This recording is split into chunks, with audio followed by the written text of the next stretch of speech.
Boba Fett versus Jango Fett versus the Mandalorian. Who's going to win between these three bounty hunters? Let's find out.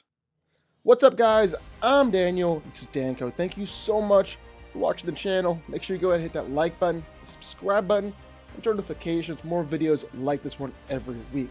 It really does help us a lot in that YouTube algorithm. Also, go follow us on TikTok. Link in the description down below. And if you want to, sound off in the comments for any future videos that you would love to see. Now let's get into the fight. Now, being a bounty hunter in the Star Wars universe is no easy thing. It's a whole lot harder than Dog the Bounty Hunter made it seem on TV. The only way this guy will get away from us is if he kills himself right now and jumps into a pool of sharks. Although I would like to see how he would do in Star Wars. But you're dealing with aliens and Jedi, Sith Lords, droids, monsters, other bounty hunters. It's enough to make you lose your head. Luckily, these three are some of the best out there. They're pretty good at what they do. But being pretty good can only get you so far. Who's truly the best of the best? That's what I want to figure out. Now, when I say physicals, there are really three things I'm looking for here: strength, speed, and durability. And if you want to start out with strength, well, looking at Jango Fett, he's lacking a little bit here. I mean, not to say he's not strong. I think he's fully capable, completely capable. Look at this, right here he caught and held Obi-Wan Kenobi with just one hand. That's probably what, 200 pounds? Something like that. Plus you factor in the momentum of the fall. And that's pretty impressive to do with just one hand. I couldn't do it. I would drop Obi-Wan Kenobi for sure. Problem is, it's just Boba and Mando are both stronger. Mando is able to rip apart droids with his bare hands. Which, I mean, I don't necessarily know how strong you gotta be in order to do that. But ripping apart metal cannot be easy. On top of that, he's just constantly overpowering other guys. Taking out aliens, kicking them away, throwing them around. Just, well, overpowering them. And then Boba, well, just look at some of the stuff that he's able to do. Kick apart metal doors, easily overpower big ol' aliens and break or rip apart their arms. All to get some information on Luke Skywalker. He's able to lift up Han Solo frozen in carbonite up out of the ocean.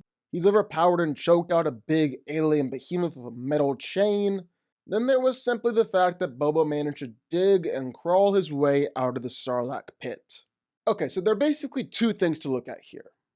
One, Boba had to dig his way out of all that sand while he was buried alive, which is terrifying.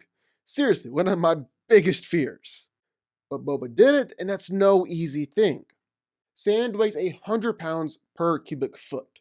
So even if Boba was just buried in the sand just 6 feet, the depth of your average coffin, that's still 600 pounds of cubic sand. And that's just factoring in 1 foot stacked on top of the other. But here's the thing. The Sarlacc pit is way bigger than you'd imagine it to be. In fact, this Sarlacc that ate Boba is 100 meters tall under all that sand, which is taller than even the Statue of Liberty. So I'm not sure where exactly Boba had to dig his way out of with the Sarlacc pit, but you can guarantee it's more than just 6 feet. Second thing you gotta remember, on top of that, Boba Fett was not in great shape while all this was going on. He'd been stuck in the Sarlacc for a few days at this point, was low on oxygen, no food and water. He had nearly died from all this. Yet he still dug his way out. That's just crazy. So I don't know if any one of them is explicitly stronger than the others. I think he'd probably put them around all the same tier. But if Boba Fett escaping the Sarlacc pit actually played out that way, then that is easily the most impressive thing here. So then what about speed?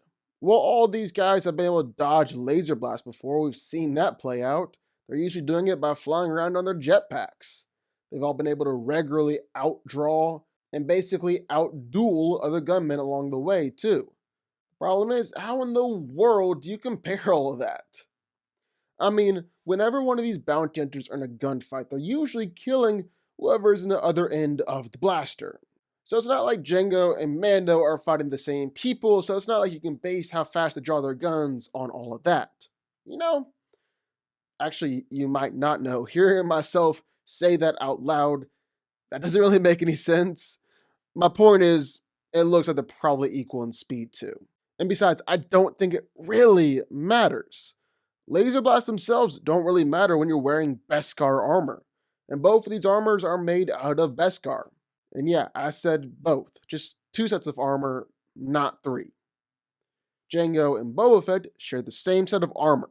It was just passed down from father to son when dad lost his head. Now, honestly, and this might just because I'm biased for some reason, or maybe it's just because we've seen it do more explicit stuff, but I have a feeling, I have a hunch that Mando's armor is better. I want to say that. I do want to say Mando's armor is better. It's blocked lightsaber strikes from Ahsoka. It took big, heavy punches from the Dark Troopers, and a whole lot of them, even bites and hits from a Rancor. Not to mention all the blaster bolts, and punches, and kicks, and all that the armor has taken. I want to say that Mando's armor is better. Problem is, it really makes no sense to say that. Because if both of these armors are made out of Beskar, made out of the same stuff, made out of the strongest stuff in the universe, then shouldn't they be equal in every way? Equally tough, equally strong? Everything that one can do, then theoretically the other should be able to do too? So yeah, it's kind of hard to say that one is tougher than the other if they're both equally tough. See the conundrum there? So physically, well, god dang, it looks like they're almost exactly the same. So we're going to look at other stuff to determine who wins this fight. Now, like we've already laid out, being a bounty hunter in Star Wars is not the easiest job to have, not the safest job out there. And so you can't go in there alone, swinging your 2 fists around. No, you gotta go in there guns a-blazing. Plus, like Mando always says, weapons are part of my religion. I'm a Christian, I got Jesus. Mando and Boba and Jango have their blasters. But what kind of blasters are they using? So Jango using his trusty Wester 34 blaster pistols, custom made for the most dangerous bounty hunter in the galaxy. Perfect for those brief but intense surprise attacks at a close range. He's even got these hollowed out grips for a faster draw. It's not to kill Jedi Masters and stop big old charging monsters, but of course, not enough to stop Mace or Obi-Wan or anybody like that. He's also got the typical weapons that come along with being a Mandalorian bounty hunter. A wrist-mounted flamethrower, whipcords, blades hidden in his gauntlet, and his jetpack which can fire out missiles. I would say trusty jetpack, but the thing is it's not really trustworthy. In fact, it's a little unreliable. It can be messed up, it can be damaged, and this is actually what led to Jango's death. His jetpack malfunctioned, which did not allow him to establish any distance between him and Mace Windu, something that Jango was absolutely relying on in order to survive. So Boba Fett also uses blaster pistols like his father. He's pretty good with them too. But his main weapon, his go-to, is definitely the ESB blaster rifle. It's shorter and lighter than the E11 blaster rifle that we've seen that's standard for most all stormtroopers. And Boba's has a quicker rate of fire, but it comes with less accuracy and stopping power than the larger rifle. However, Boba Fett equipped his with an electronic scope to help out with that long-range accuracy and a modified stock in order to give it additional stability. He's also got his wrist gauntlets filled with his whipcord, a flamethrower, and a bunch of other nice little surprises, like a mini concussion rocket launcher, where Boba can fire out small little missiles from his wrist. But don't worry, these things still pack a punch. Or where he's got wrist lasers, which is basically the full force of a blaster rifle just on his wrist. And that's not all. Boba Fett also has little rocket darts hidden in his knee pads, where he can take out enemies that way too. He's got explosives and flash grenades and thermal detonators. Then there's his jetpack. It's a Z6 jetpack, the type common among all Mandalorians. It was built specifically for ease and maneuverability, and it comes equipped with a really powerful missile launcher. But again, maybe the jetpack isn't really the best idea, because that's how Boba ended up in the Sarlacc pit to begin with, all because Han hit the jetpack with a stick. And then there's the Mandalorian. And you want to talk about weapons? Oh man, you want to talk about weapons? This guy has weapons. Like Boba and like Jango, He's got his trusty IB-94 blaster pistol as his sidearm or his main weapon, depending on the situation, and it can pack a bit of a punch. But he's got that, then he's got his Ambin sniper rifle. Man, that thing really packs a punch. It can be used as a weapon on multiple fronts. Sometimes he'll just start swinging around like a club. Other times he'll use it to shock and electrocute enemies, even some massive, big ol' animals, and then just straight up disintegration. He keeps his special ammunition wrapped around his leg, and man, does this stuff work. It will disintegrate almost anything, leave nothing but smoke and ash. And then like Boba and Jango, Mando has wrist gauntlets too, full of all sorts of special tricks and surprises. A flamethrower and a whipcord, which is basically just routine at this point. But the thing that sets Mando apart is the whistling birds. They're kind of the perfect way to take out groups of enemies, because it doesn't matter how you aim them, they'll still fly up and fly around and take out all the bad guys around you. Mando also has a jetpack, except unlike the other two, this one has not led to his death or led to him being eaten alive. Not yet, at least. And maybe that's because Mando's jetpack is made out of Beskar. Maybe it's just because we haven't given it enough time yet. At some point during the way, every Mandalorian's jetpack betrays them. But as for now, Mando's jetpack can actually be seen as a little bit of an advantage, just because it's proven to be a little bit more trustworthy than the other two. And then there's also the Darksaber, a one-of-a-kind and super ancient black-bladed lightsaber that's made out of a higher quality Beskar than anything they've ever seen. It was forged 1,000 years ago by the Mandalorian Jedi Ter Vizsla. And so that's crazy. That's a huge weapon for the Mandalorian to have on his side. But here's the catch. He doesn't really quite know how to use it just yet. He's not yet mastered the Darksaber, and so he's not able to wield it at its maximum potential, mostly due to all the internal conflict going on inside of him. The bottom line, it basically leaves the saber to feel real heavy and difficult to control. But if all these guys have an amazing arsenal, who's got the best one? Well, I think it goes like this. From worst to best, Jango, Boba, Mando. Because if we're using Disney canon, which we are, Jango's been around for the shortest time. We've seen the least from him, and so he literally has the smallest and the worst arsenal. Boba is up next, and his arsenal and Mando's arsenal is really almost exactly the same. Both got blasters, explosives, wrist gauntlets, can shoot out little missiles and stuff like that. The difference is you can put a bit more trust in Mando's jetpack and then the Darksaber. Not that Mando is incredibly skilled of using the sword just yet, but still, it's there, and that's an advantage. But you can't just have a lot of weapons, you gotta know how to use them, you gotta be skilled. But before we get to that, just a quick reminder, if you're enjoying this video and you haven't already, go hit that like button, the subscribe button down below. Help us out a ton in the YouTube algorithm, it truly, really does. And also, we have merch now. We got this awesome coffee mug, a hoodie, a hat, corduroy hat, so subscribe to DanCo. And I love all of it, and I'm gonna wear all of it all the time in each of these videos. I'm okay with that. I'm gonna be that guy now who just wears his merch in every single video he's in. I'm okay with doing that. I'm okay with being that guy. This is my coffee mug from now on, my hat, my hoodie. That's it. This is all I'm gonna wear. All right, back to the video. And all of them are incredibly skilled. I mean, I feel like each one of them has been called the best bounty hunter out there at one point or another. So yeah, each of these guys has definitely earned quite the reputation. But let's start with Jango Fett. He's skilled enough to fight against Obi-Wan Kenobi, skilled enough to actually overwhelm Obi-Wan in a hand-to-hand fight and keep him away from his lightsaber.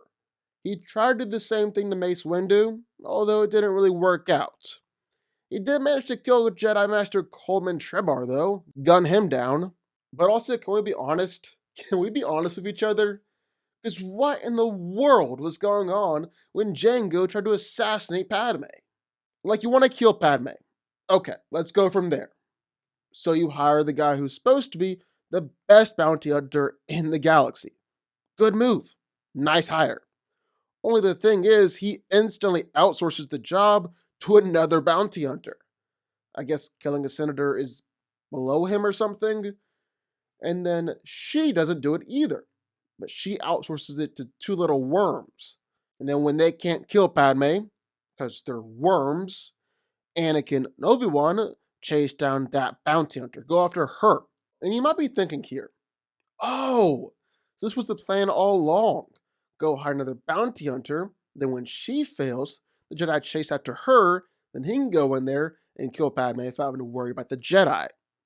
But no, not at all. That's not what happens. Probably would have been smart, but nope. Instead, Jango follows the Jedi and assassinates the other bounty hunter, not Padme. Like, seriously, that was his plan, and he is the best bounty hunter in the galaxy? Something is not adding up here at all. Boba Fett did it better. He was trained by his dad, and I think in a lot of ways surpassed him. He's also considered to be the best bounty hunter in the galaxy, and is really just a lethal fighter. Seriously, Boba has absolutely no problem with gunning down, killing every single person he runs across. He's seriously accurate, just a crazy sharpshooter, to the point where he can casually snipe someone from across the desert. Boba is skilled enough, he's a good enough fighter to even take down other bounty hunters. He's beaten Bosk when Bosk got the jump on him, easily takes down Cuska Reeves, then even kills Cad Bane. And just so you know, Cad Bane is more than able to fight off and fight against Jedi like Obi-Wan Kenobi, Quinlan Vos, and Ahsoka Tano. And Boba Fett beat him. Only thing is, Boba Fett has gotten a little old. He's been through a lot, and it's just gotten a little slower, a little rougher in his old age. Cad Bane definitely got the drop on him and could have easily killed him, but took his time to gloat and teach Boba one last lesson. That allowed Boba to turn the tables. But that's not all. Boba Fett also got beat up by some ninja assassins. Black Chrysanthemum got the drop on him, and Boba couldn't do anything about it. And all this begins to just add up a little bit. There was a time where Boba Fett was without a doubt the most skilled bounty hunter, one of the best fighters out there. But that's funny, because that's what actually is going against him here in the long run. Boba Fett is such a good fighter that he wasn't killed in any of the fights that he was in. He won every single fight that he was in. And that's what allowed him to grow old. And that's what allowed him to get a little slower, to get a little older. It's funny how that works out. But yeah, it's safe to say that Boba Fett isn't in his prime anymore. Then last but not least, Mando. And you can say the same thing about him that you said about Jango and Boba. He's a great bounty hunter, a skilled fighter, he's got impressive accuracy, a lot of the same stuff. And he's used all this to hold his own against Ahsoka Tano, hold her off even when she got the jump on him and ambushed him. He's able to beat Moff Gideon, which is like a whole thing in and of itself, as he's just swinging the Darksaber all around. And that's not even to mention all the groups of thugs and aliens and stormtroopers and everything that he has single-handedly beaten. But all that being said, everything laid out here, let's start crunching some numbers and see who'd win. Or at least see who I think would win. So the problem here is that these guys are really, really, really similar. I mean, all bounty hunters, so a lot of the same experience, basically the same armor, really similar weapons. They got a lot of similarities going on, which means that instead of having one clear advantage over the others in order to win, what you're really going to have to do is just start stacking a bunch of small little advantages and let that lead you to victory. And I think the guy who can do that the best, and the guy who has the most small little advantages, is Mando. Jango doesn't have the on-screen feats that the others do. That's kinda hard on him, but it is what it is. Boba was definitely the best at one point, probably during the Empire Age. He'd win if the fight took place then. But as time goes on, the old guard steps away, and the new guard comes in. And I think that's Mando. He's a skilled fighter, a great bounty hunter, has got the best gear, even the Darksaber, and I cannot verifiably prove it, but I still think his Beskar armor is the best here. Plus, you know he's not going to let anybody take off his helmet like that. Only Grogu gets to do that. So yeah, all things considered, I think the Mandalorian is winning this one.